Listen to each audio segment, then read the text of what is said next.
excited. Ayan, kita nyo naman, di ba? Pawis-pawis pa yan. So, lalagay natin. Oh.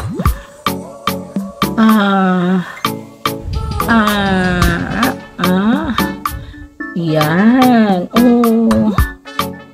Man. Ang ganda. Hindi siya malagkit. Alam mo yung parang feeling na wala kang nilalagay.